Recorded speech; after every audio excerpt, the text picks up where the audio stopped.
Hi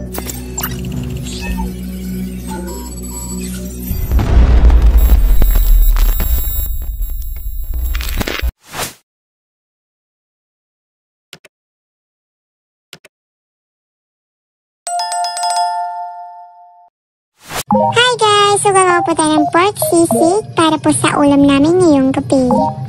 Yan na po yung ingredients na inihanda ko. So ayan po ay nagpakulo lang po ako ng tubig sa kaserola. Tsaka nilagyan ko po ito ng tanglad. Tsaka paminta. Pagkas ko po lagyan ng paminta, nilagyan ko na rin po ng magic sarap. Paglagay ko po ng magic sarap, nilublog ko na po yung karne ng baboy. Tapos sinalo-halo ko na po siya. Ayan. Pagkatapos naman po ang haluin, nilagyan ko po naman po siya ng asin. Kaunting asin lang po guys. Tsaka hinintay ko po siyang kumulo.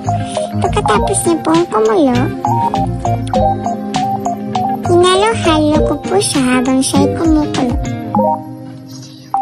Pagkatapos po niyang kumulo ay pinintay ko na rin po kaagad yung apoy at kinuha ko po isa-isa yung karne. At nilagay ko siya sa pinggan para palamigin.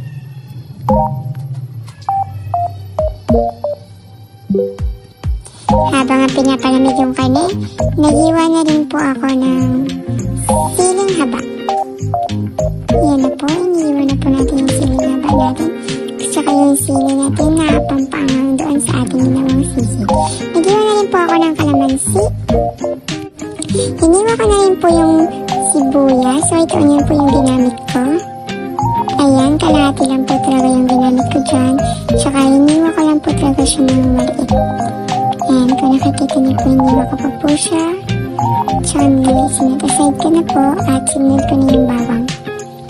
So dyan po guys, binabalatan ko pa yung bawang. Nahihirapan ang bawang bumalat, kaya kinat ko na dyan.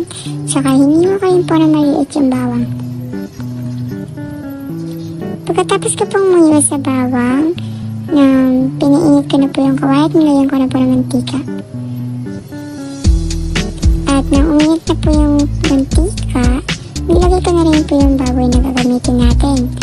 Ayan, nilagay na po natin. Ninintay ko na po yan.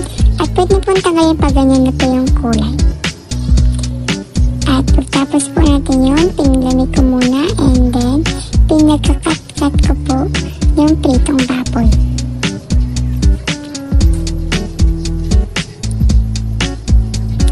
Pagkatapos po sa isa pong kawali, maglagay po kayo ng butter.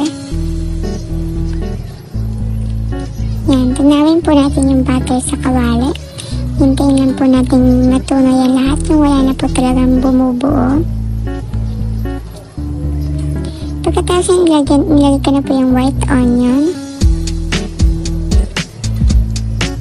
Pagkatapos ko ilagay yung white onion, nilagay ko na rin yung bawang.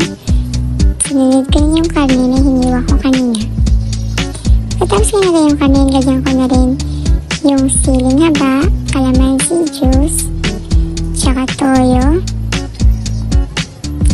Tsaka nilagyan ko rin siya ng suka.